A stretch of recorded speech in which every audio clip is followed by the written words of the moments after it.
Saludos amigos, saludos, gracias por estar de nuevo con nosotros en su programa Tiempo Medido, Peña de la Democracia en la República Dominicana. Son ustedes muy amables en estar con nosotros en este momento que llegamos a sus hogares a través de Teleradio América para todo el mundo, con todas sus capacidades tecnológicas al servicio de esta gran platea de la audiencia que hoy me honro yo en tener en este programa. Miren, como ustedes saben, es para mí un día de mucho pesar, de mucho luto, por la muerte de Mario Rivadulla, un gran amigo, un excelente periodista, excelente escritor, biógrafo de Martí, dominicano ejemplar, nació en Cuba, antillano de corazón, con Mario Rivadulla, a quien yo me honro en haber tenido con él una amistad muy profunda, muy extendida por más de 20 años. Y también lamento mucho, con igual magnitud, la muerte de Orlando Gil, querido amigo, escritor, poeta, periodista, uno de los analistas políticos de mayor influencia en los últimos decenios en la República Dominicana. Orlando Gil, acucioso periodista, murió a causa de un cáncer que no le permitió vivir más allá de los 70 y tantos años. Mario Rivadulla se acercaba a los 90 años, pero lleno de vida, de vigor, solidario. Uno tiene que sentirse apenado porque han muerto dos comunicadores que son referente nacional. Sobre Mario Rivadulla, yo quiero señalarle a ustedes que él vino en la época de los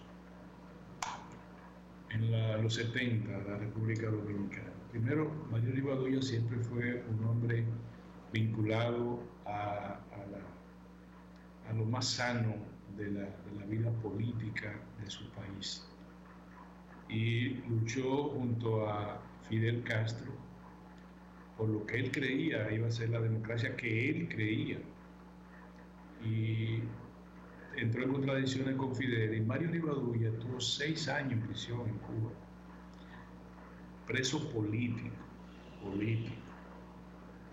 preso de conciencia, eso sí se lo puedo yo afirmar. Y Mario Rivadulla pudo haberse quedado en los Estados Unidos cuando salió exiliado de Cuba, pudo haberse quedado en Puerto Rico, pudo haber hecho lo que Martí dijo: yo viví en las entrañas del monstruo. Fue un amor a primera vista entre Mario y la República Dominicana. Quedó en la República Dominicana, e hizo dominicano de corazón, no solamente de nacionalidad, de corazón. Fue un dominicano como el que más. Y Mario Rivadulla siempre estuvo al tanto siempre cultivando el consenso, sus planteamientos en la televisión. Yo trabajé con él unos años en Teledebate, siempre un gran caballero de la comunicación, mantenía sus posiciones firme, con mucho criterio ético. Yo les quiero decir a ustedes que en términos políticos Mario Rivadulla y yo tuvimos contradicciones toda la vida, y sin embargo las contradicciones que teníamos nos unían más. Yo le tenía una admiración, le tengo perecedera a Mario Rivadulla, quien para mí ha sido un referente importante profesional. En paz descanse Mario Rivadulla. Orlando Gil, nuestro canchanchán, nuestro amigo de siempre, nuestro amigo que parecía más joven que todos nosotros, más alegre, más dicharachero, pero talentoso, poeta, un artista y un excelente escritor. Yo digo, igual que Mario Rivadulla, ellos esclavizaron el párrafo, hicieron de la prosa lo que a su mejor antojo, de la mejor manera. Cuando escribían era excelente los dos. Bueno, murieron. su consuelo a sus familiares, tanto a los de Orlando como a la de Don Mario. En un solo día murieron dos grandes comunicadores, referentes de la comunicación en la República Dominicana. De verdad, lo quiero decir. Miren, señores, ustedes me han oído mucho hablar, hasta el cansancio, de que el liderato político dominicano a veces le gusta, se entretiene jugando a la ruleta rusa. La ruleta rusa, ustedes saben que es ponerle una sola cápsula a un revólver, darle vuelta al rolo ese, y ¡pam! Ah, no, está bien, ahora dale tú, ¡pam! Hasta que ocurra una desgracia. De otra manera no se entiende que se haya adelantado, prácticamente adelantado la campaña electoral en un momento tan difícil para el mundo de hoy y en particular, como lo ha dicho Carlos Felipe Jaramillo, que es el vicepresidente para América Latina del Banco Mundial. Ha señalado, primero, que la crisis pandémica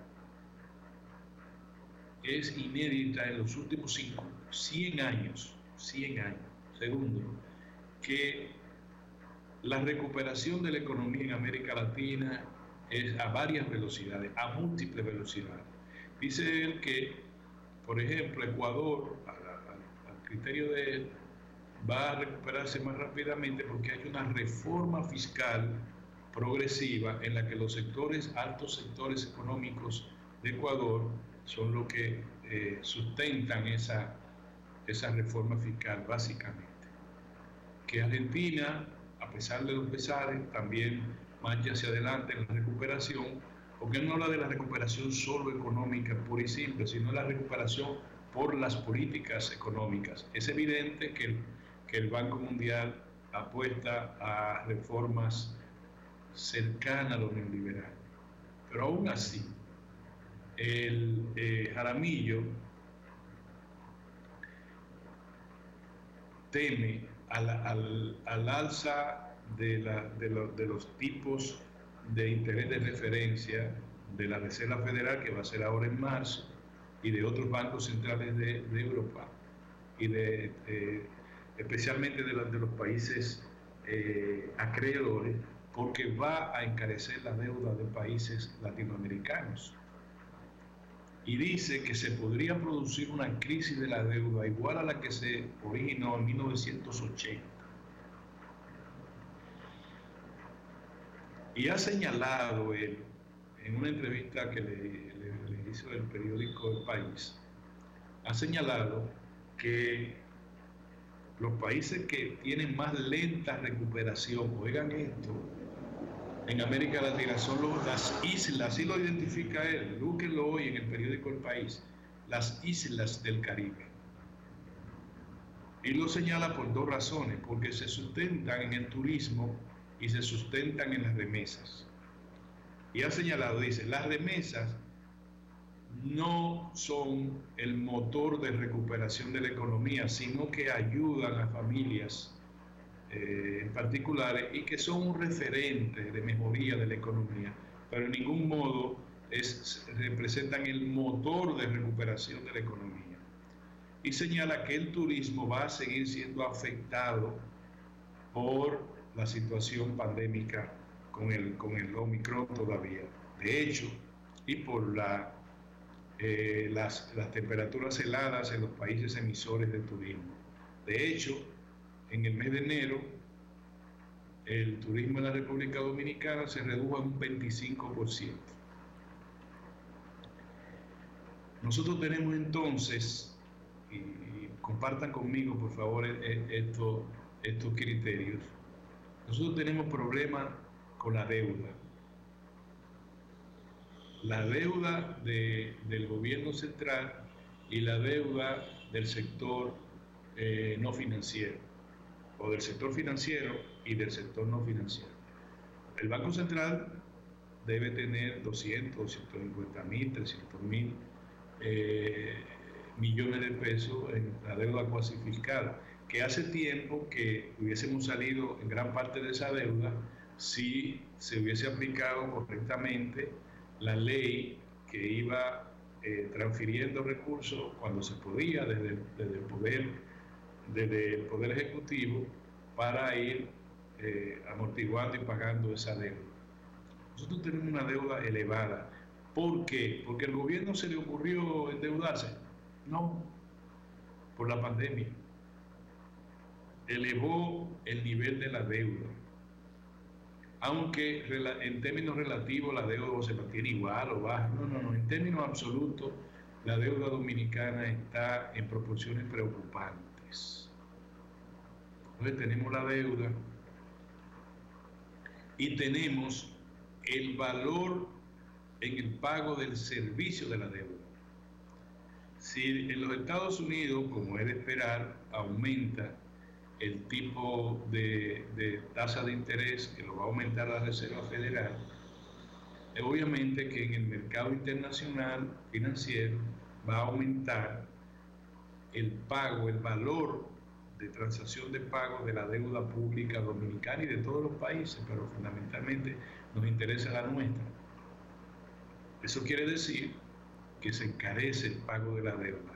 Y recuerden ustedes que en términos del presupuesto general del Estado de este año, que es de 1 billón, es decir, 1.000 millones de pesos más 200.000 millones de pesos, 1.2 billones de pesos es el presupuesto en términos redondos, el presupuesto general del Estado para este año. Casi la tercera parte de ese volumen de estimado de ingresos representa el pago del servicio de la deuda externa de este año, es decir, el pago de los intereses vencidos y adelantos de capital. Es mucho y va a seguir aumentando. Entonces, eso que yo le digo, pago de la deuda, es déficit. ¿Por qué? Bueno, porque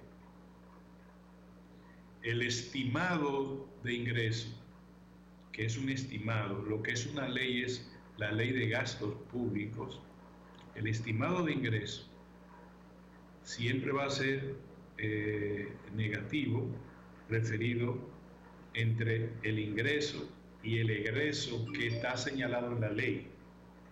O sea, el gasto es una ley, el ingreso es un estimado. ¿Cuál sería el estimado presupuestario de déficit del presupuesto? Es decir, una referencia negativa entre lo que ingresa y lo que hay que gastar o invertir.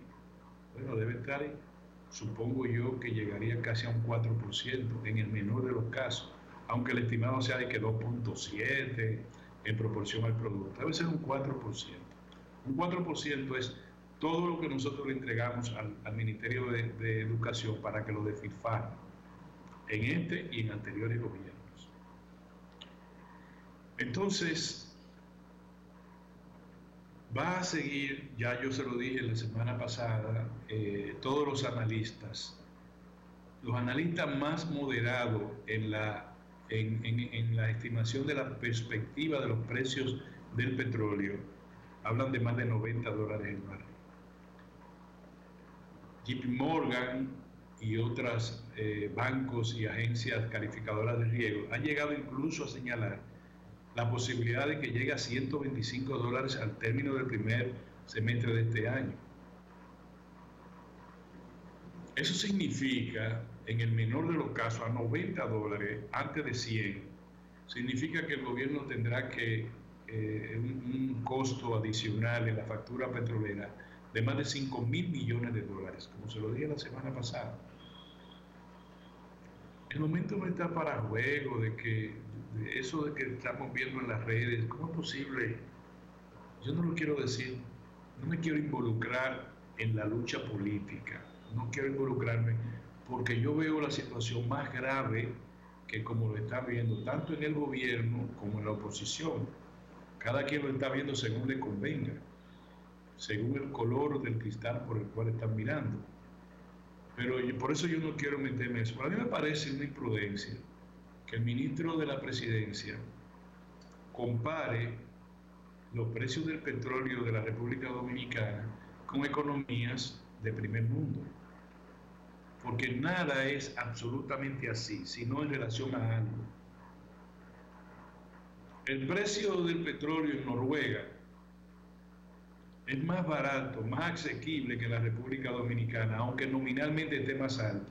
La razón es que el salario mínimo en esos países es 7, 8 veces mayor que el salario mínimo en la República Dominicana, al precio del tipo de cambio de hoy en día en el país, o en Singapur, o en Hong Kong, o en Francia. Sí, no es comparable eso, pero además, ¿para qué comparar? Ustedes saben lo que dice Jaramillo, que la crudeza de la inflación, lo grave de la inflación es que está afectando a los alimentos y que por consiguiente está afectando a los sectores excluidos o de menor ingreso de manera cruenta. Entonces, con eso no se juega.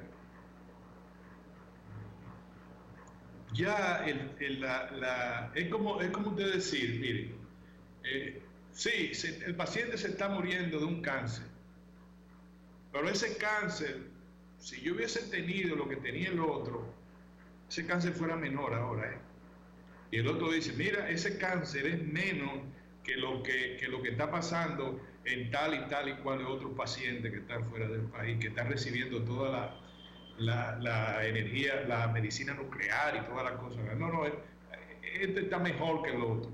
Y el tipo está en cama en cuidados intensivos. No.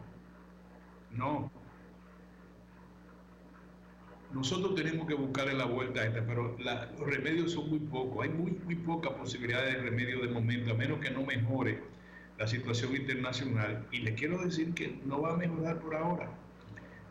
El año para la economía se divide en trimestres y se evalúa el primer trimestre, segundo trimestre, juntos, luego el tercer trimestre y luego el cuarto trimestre. 4 trimestres, 4 por 3, 12 años. Segundo semestre, primer semestre, segundo semestre.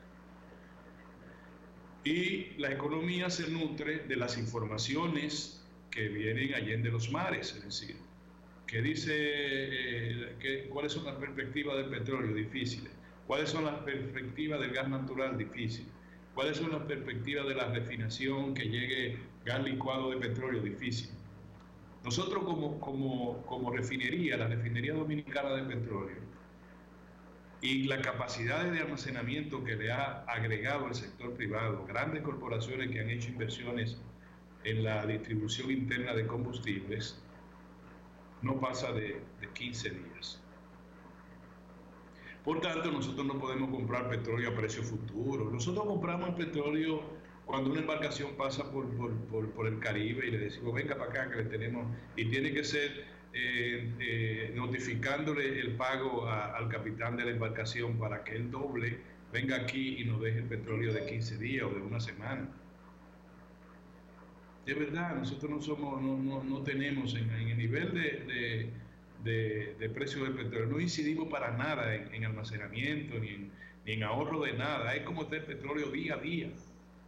Por eso es que la variación se produce una semana a otra semana, porque no tenemos petróleo como para decir, este precio va a durar un mes, porque ese es el petróleo almacenado que tenemos por el mes, ¿no? Entonces, esos elementos están señalados a que por lo menos en el primer trimestre va a estar por sobre 90. En vez de bajar, las perspectivas son de que llegue a $100 en el segundo trimestre. Ojalá se ponga 20 para nosotros. Pero la OP, la Organización Productora de Petróleo, no ha estado incrementando su producción. De manera que está la misma producción. Las heladas en los Estados Unidos no permiten aumentar la producción que es el principal productor de petróleo del mundo, Estados Unidos. La única diferencia es que lo genera mucho más caro que los países de la OPEP. Y para colmo, tenemos la crisis geopolítica que cada día está más cerca de que se arme un lío, aunque no se va a armar nada, probablemente no se arme nada. Pero los Estados Unidos, la Casa Blanca y el Pentágono, por una razón, cual que sea, de naturaleza interna, le interesa mantener la crisis a un nivel. Fíjense que en un momento dijeron, no, ya no hay inminencia de que Rusia va a invadir a Ucrania. Hoy amanece diciendo, está el presidente francés en Washington y ya está, y inmediatamente iba a Moscú, o ya llegó, ya había terminado su conversación con el presidente Biden en la Casa Blanca y arrancó para Moscú haciendo esfuerzos para una diplomacia para reducir tensiones. Pues ya Estados Unidos dijo, otra vez son eminentes. Iban a hacer un ataque simulado para producir la invasión militar.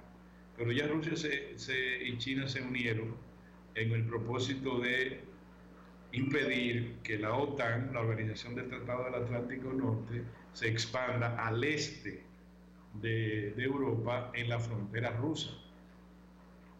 Y los chinos lo hacen porque los chinos tienen el mismo problema en el estrecho de Taiwán, con Taiwán que reclaman como una posesión, y los Estados Unidos y Europa dicen que no, que ese es un país, y lo protegen como si fuera un país independiente, una nación independiente. Es decir, por ahí no se ve qué pasa. Rusia es el proveedor de Europa, de la tercera parte del gas natural que consume Europa. La tercera parte es mucho. Y Rusia es ahora que estamos en el invierno, que está presionando a Europa en virtud de la crisis de Ucrania. Cuando venga la primavera va a reducirse en un 60% la necesidad de gas natural de Europa, porque vendrá la primavera y todo lo demás, y después el verano y no va a pasar nada. Pero en los crudos inviernos necesita mucho gas natural. Entonces Rusia está en dos vertientes, también está pidiendo, por eso que Alemania no está muy beligerante frente a Rusia en esta crisis, porque Alemania y Rusia quieren un gaseoducto directo desde los centros de producción de gas natural de Rusia hasta Alemania. Todo es interés. Y Estados Unidos, por alguna razón, está presionando el pandero. Todo eso significa petróleo caro para la República Dominicana, del tipo de preferencia que importa el país, que es el Texas, y también del Brent, el que consume Europa. Entonces nosotros estamos en una situación difícil. La pandemia en la República Dominicana es a nivel de suerte. Nosotros estamos abiertos hace mucho tiempo. Ahora acaba de España de liberar el uso de la mascarilla en lugares públicos, que no hay problema. Ya lo había hecho antes Dinamarca, o sea, hay una liberalización en todo lo relacionado con la pandemia, en razón de que el Omicron no produce mayores situaciones, aunque sí ha producido, se acerca ya en Estados Unidos al 1.000.000 de muertos por la pandemia, es decir, mata, pero no, el daño colateral no es tan grande como como el daño que produciría cerrar la economía o cerrarla parcialmente. La economía está abierta en todas partes. ¿Por qué nuestro liderazgo político no discute esos temas? ¿Por qué ahora nosotros tenemos que averiguar quién va a ser el candidato del PLD? O si el presidente Luis Abinader se va a reelegir, o si es el líder indiscutible de su partido, o si es verdad lo que dice el presidente Danilo Medina de que el país necesita otra vez al PLD, o si el candidato debe ser el presidente Fernández. Ese es el tema de ahora. Señores, todos nosotros, salvo los funcionarios que estén en mejores condiciones de salario, porque algunos funcionarios decentes, obviamente, que con su salario tienen dificultades para manejarse como clase media. La clase media dominicana tiene problemas. ¿Y cuál es el problema de la clase media dominicana? El que no va a tener la comida del día, no, ese no es el problema. El problema de la clase media es que la limitación que tiene lo lleva a bajar peldaños dentro de la clase. Clase media alta, clase media media, clase media baja. La clase media alta se quedará por allá arriba, la clase media baja, clase media baja. ¿Y cómo lo hace? Bueno, como me dijo una querida amiga que me dijo, mira, lo que pasa es que ahora nosotros buscamos, vamos a los supermercados igualitos, lo único que estamos mirando más los productos genéricos. Los supermercados, para poder tener mercado suficiente para abastecer ante una baja de los ingresos de los consumidores, lo que hace es que tiene una tercería en la producción. ¿Qué dice? Miren, ustedes me están vendiendo este queso que tiene una marca, ¿verdad? Ok, yo le voy a comprar de ese un poquito, pero yo quiero que ustedes me fabriquen con la marca del supermercado este tipo de queso, a menor nivel, más calidad, pero lo vamos a tener. Y así es el detergente, y así son el arroz, y así es la habichuela, y así es todo. Entonces la clase media que antes decía, no, yo consumo este que viene de los Estados Unidos, aquel que se produce tal empresa local de alta calidad, va calladamente y va metiendo el genérico en su carrito. ¿Por qué? Bueno, porque les representa un 20%, un 10% menos en el valor del consumo quincenal o semanal que realizan en el supermercado. Tómalo lo genérico. Esa es la clase media ahora, pero la clase media incrementa mucho su tarjeta de crédito. La clase media está impuesta, yo voy a cenar semanal con mi esposa, con mi familia, yo voy a tal sitio, yo tengo una peña con mis amigos. Bueno, pues todo eso se está disminuyendo. Esa es la clase media. Los sectores bajo y marginal, lo que están hablando es de la seguridad de la comida del día, no de la calidad de la comida. Si es arroz con espagueti, bien, comimos, conseguimos la comida de hoy, vamos a ver la de mañana. Si es arroz con huevo, conseguimos, vamos a ver de la mañana. Y ustedes ven todos los trabajadores informales que no están en ninguna de las estadísticas importantes del país, que salen todos los días a buscársela. ¿A qué? A buscar la comida de su casa, que son 200, 300, 400 pesos, para comer lo que aparezca. Si es plátano, plátano. Si es yuca, yuca. Por eso que el presidente dijo que la producción agropecuaria ayuda a disminuir el nivel de inflación. Claro, porque la gente, si puede tener una tallota, berenjena, la gente sabe, la mujer dominicana de los sectores populares sabe cómo producir una comida, que no lo hacen ni el mejor chef de España, y lo hacen con 200 pesos. Le busco unos huevos con una cosa ahí y sale un plato bonito, bonitísimo y bueno. Bueno, ¿por qué nosotros no estamos debatiendo deuda? ¿Por qué nosotros no estamos debatiendo déficit del presupuesto? Que es deuda también, pero es deuda manejable día a día, o sea, sufrible día a día, porque es el presupuesto general. ¿Por qué no hablamos de calidad del gasto? ¿Por qué no hablamos de la deuda cuantificada?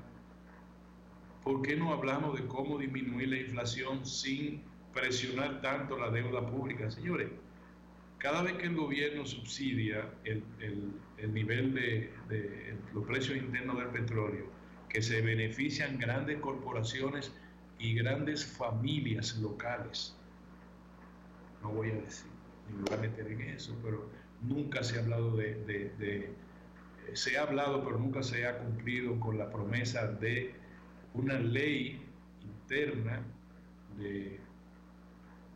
de comercialización de precios internos que haga que la carga no la tengan los consumidores, sino quienes están hoy obteniendo beneficios estruendosos, la expresión es mía, estruendoso, de la comercialización de combustible. Y lo que tiene subsidios, exoneraciones, exenciones en la importación de combustibles.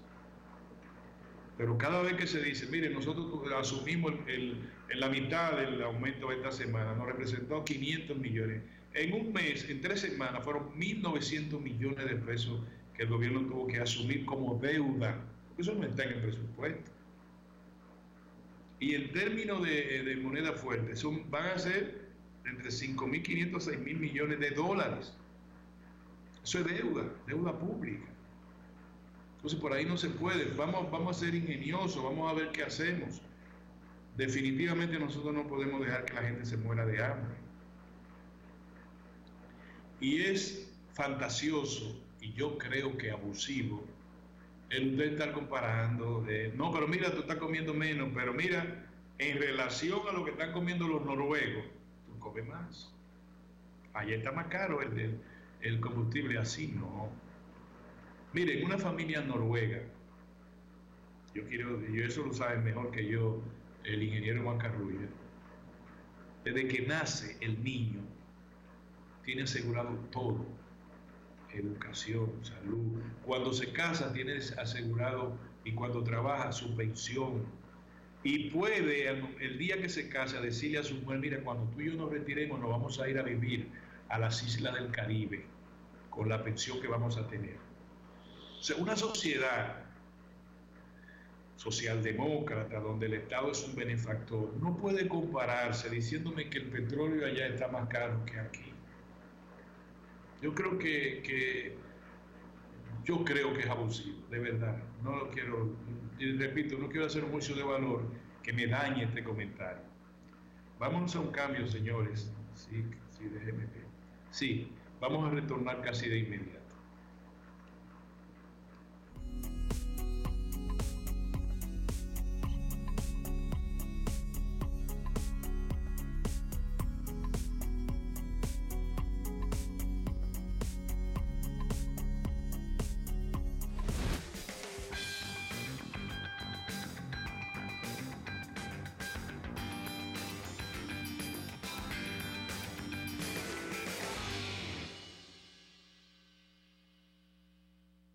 Libre para poder pagar la uni desde donde esté.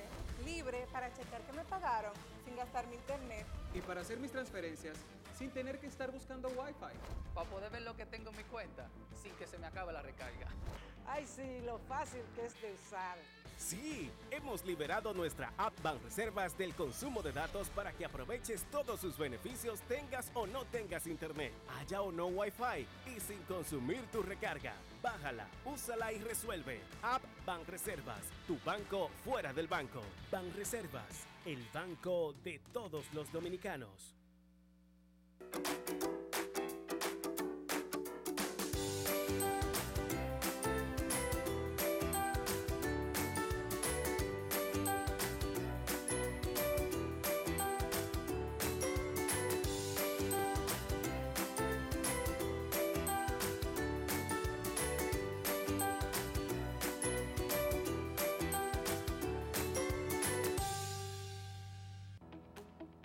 El Banco Central hace política monetaria. Para ello, utiliza la tasa de política monetaria, buscando incidir en las tasas de interés a que los bancos captan ahorros y prestan para el consumo de los hogares y la inversión de las empresas. El objetivo de la política monetaria es mantener la inflación en torno a una meta definida por el Banco Central, logrando la estabilidad de precios y contribuyendo a crear las condiciones para un crecimiento económico sostenido. Banco Central de la República Dominicana, por la estabilidad y el crecimiento. La Cámara de Diputados aprobó con modificaciones el proyecto de ley que regula el patrimonio empresarial del Estado, los fideicomisos públicos y crea el Centro Nacional de Empresas y Fideicomisos Públicos. El presidente del órgano legislativo, Alfredo Pacheco, planteó que la pieza fuera aprobada en primera lectura y que los debates se produzcan cuando sea conocida la segunda lectura.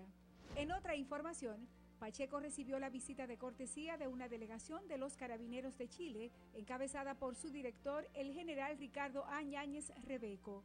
Durante el encuentro, en el que también participó el ministro de Interior y Policía de República Dominicana, Jesús Vázquez Martínez, Pacheco agradeció la colaboración de los Carabineros de Chile para la seguridad ciudadana en República Dominicana. En otro orden, los diputados guardaron un minuto de silencio por la memoria del sacerdote padre salesiano Luis Rosario y Rafael Díaz, padre del diputado Manuel Díaz y Sergio Rafael Vargas Puentes. Cámara de Diputados de la República Dominicana.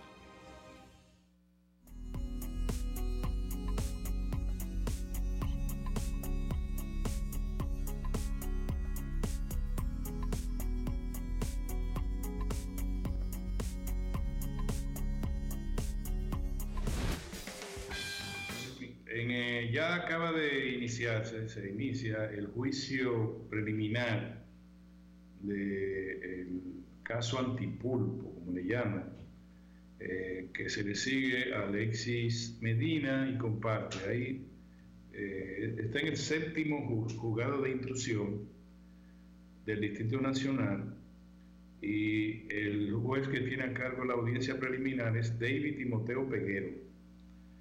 Ya todos los... hay 16 personas, involucra 9 personas, además de los que ya se encuentran detenidos, o sea, involucrado en encartado a más personas.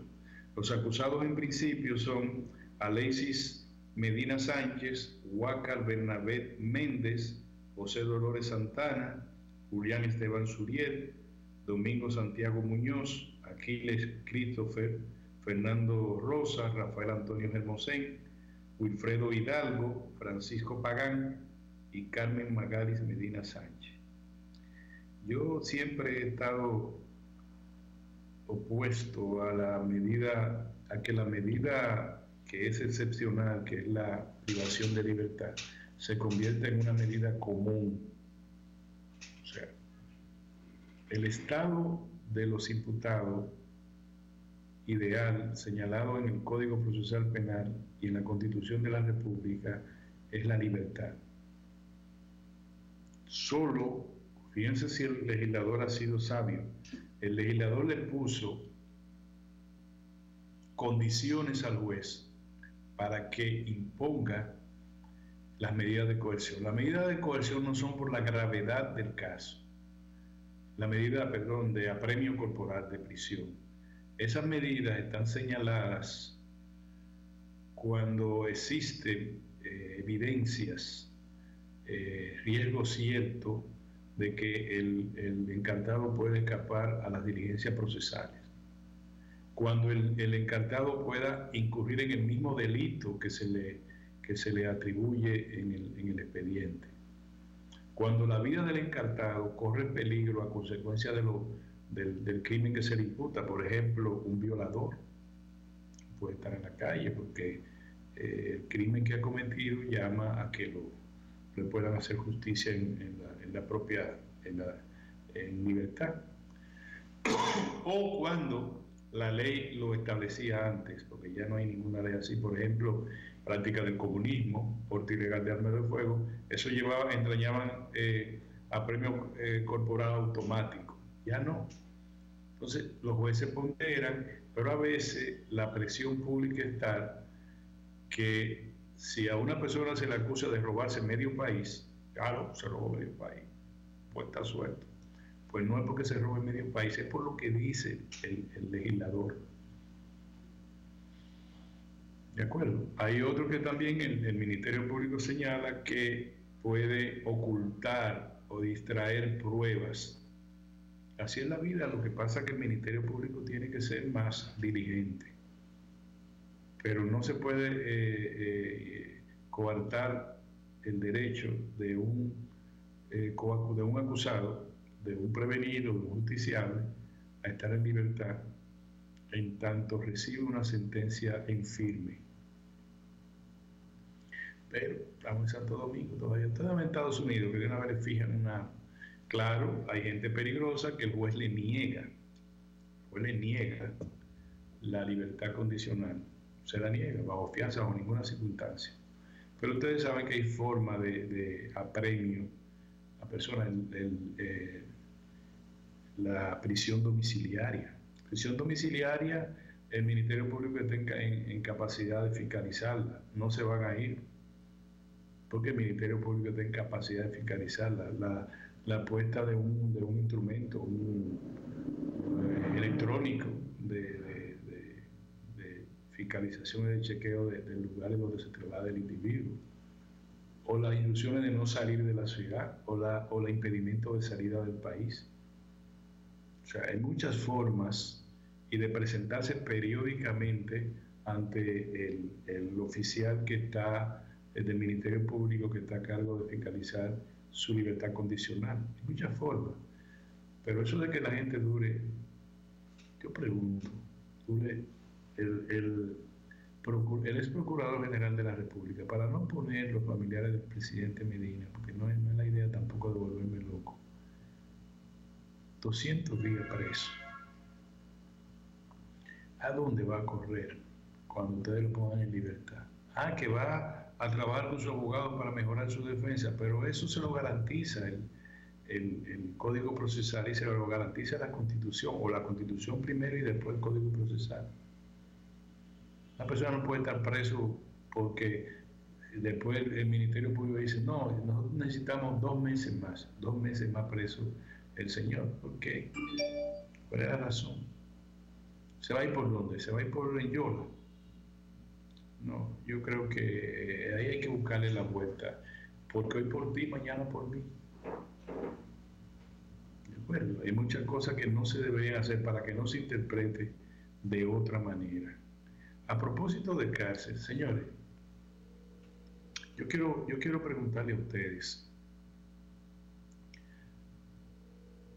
¿cómo ustedes creen de verdad que un recluso, varios reclusos, varios internos del almatroste de la Victoria llegaron a instalar lo que puede ser una prestadora de servicios de internet, telefónico también, que tenía una capacidad de darle servicio a una comunidad de miles y miles de personas, además a los carceleros y a los más de 7.000 presidiarios de la Victoria?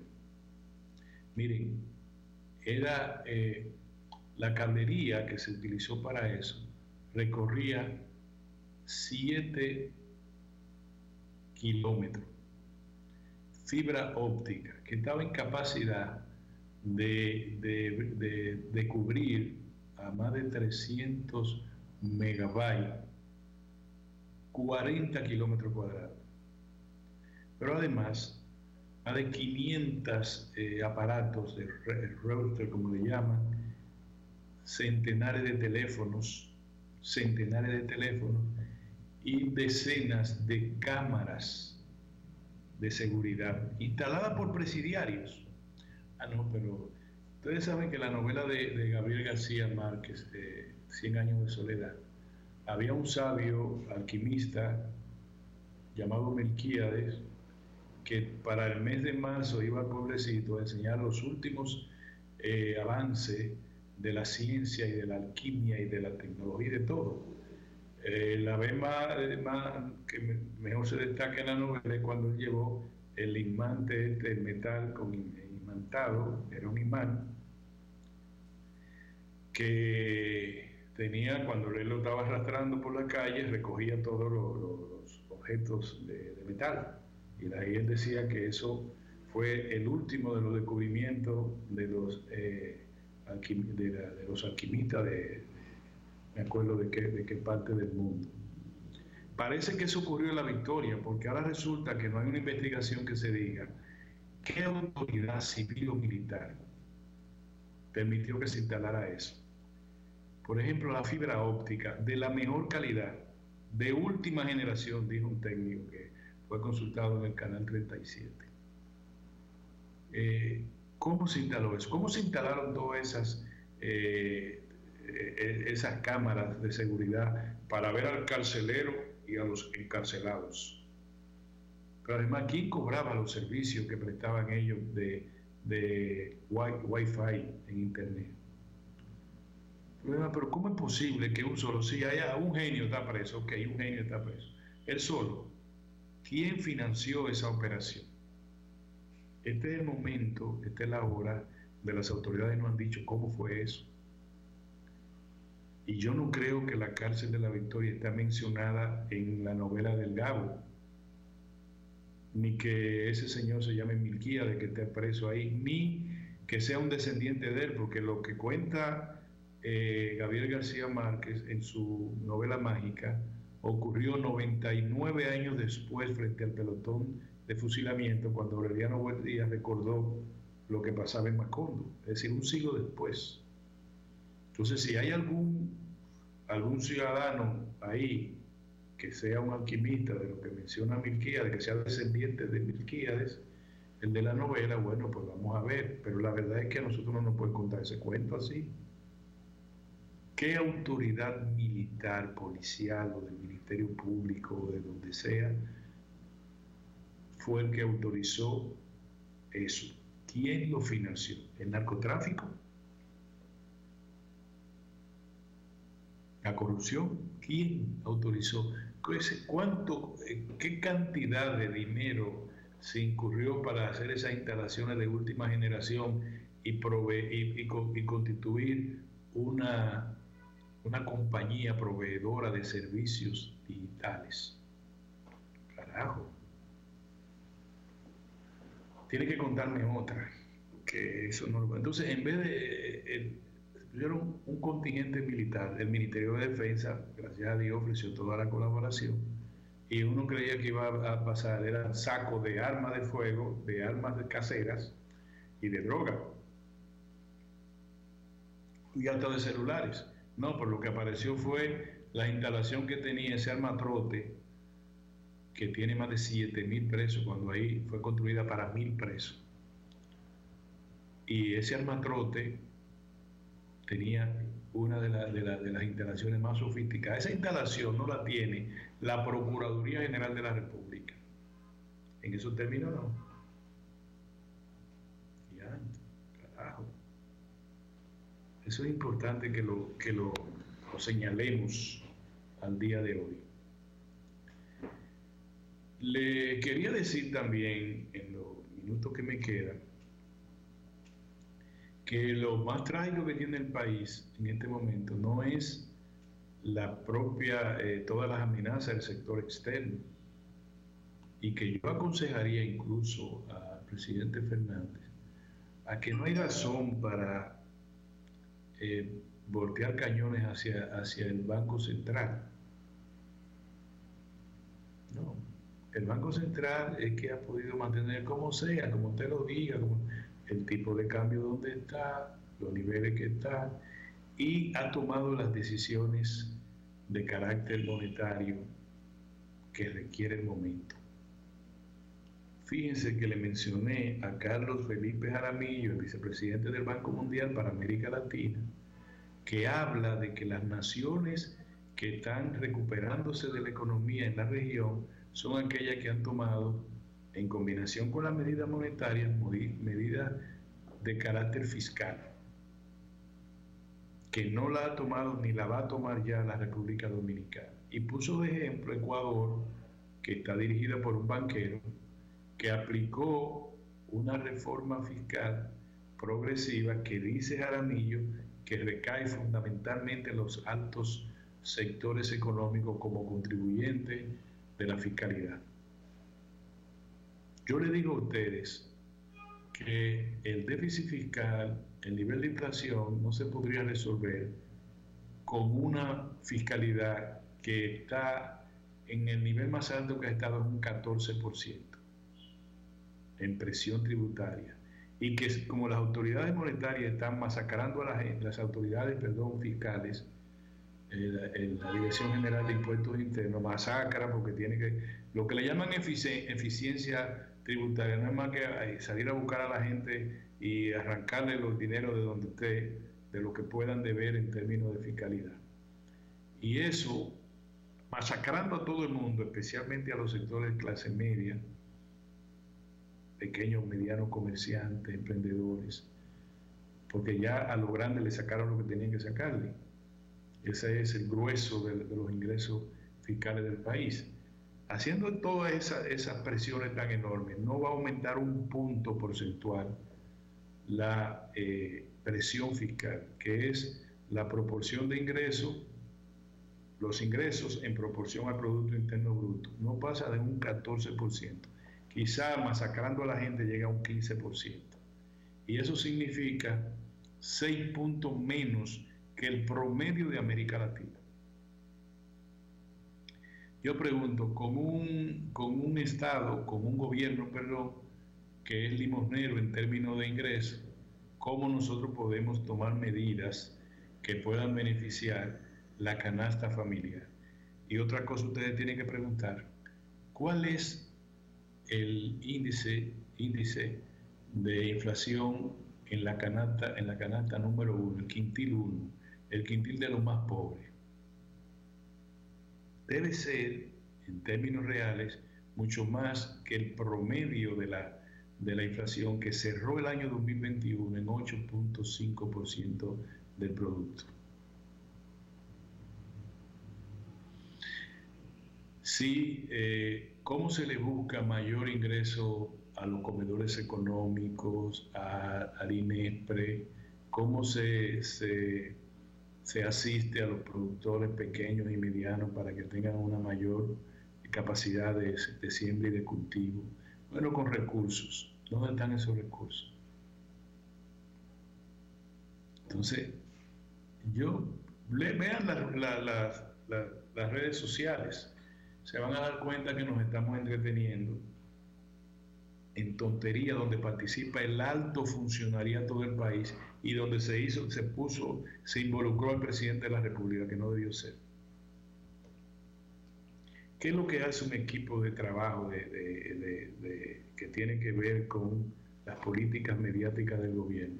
Cuando hay una situación de crisis, lo primero que se saca de ahí es al presidente. No, presidente, sálgame de esa crisis, póngase allá, y esta crisis la va a manejar el gobierno a través de sus funcionarios, y vamos a pelear con la oposición, y vamos a dejar al presidente para que anuncie las mejores y las más grandes decisiones sobre políticas globales que tenga el país. Al presidente no se le puede pegar nada malo. Entonces ponen al presidente a decir, si yo tuviera un Petrocaribe, el petróleo estuviera mejor. No hay necesidad.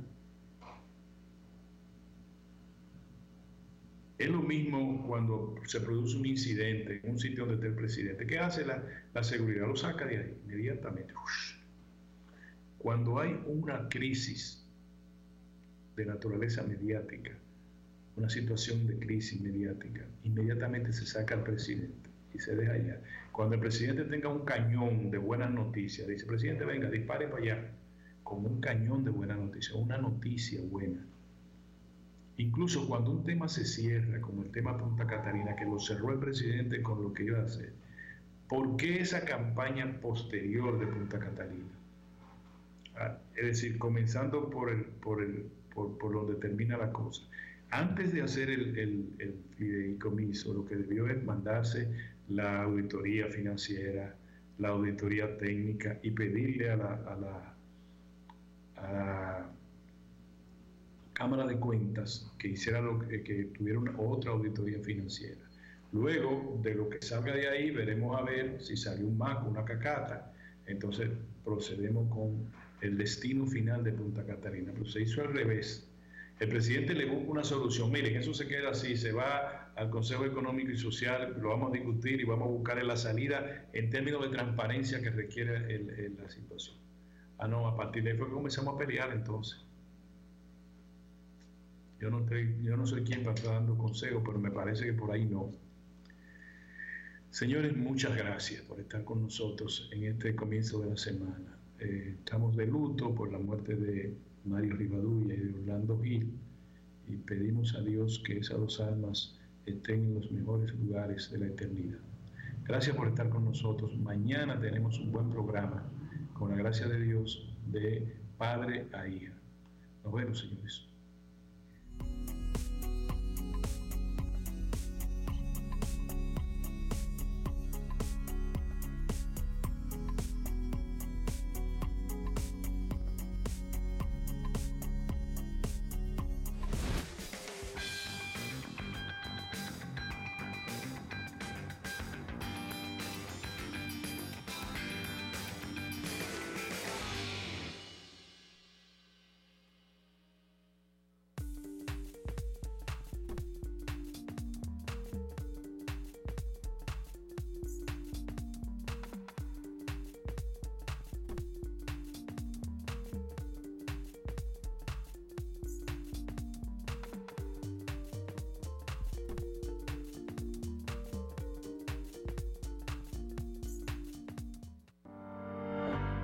Próximo, la hora de consuelo. Después, Soberanía Popular Televisión.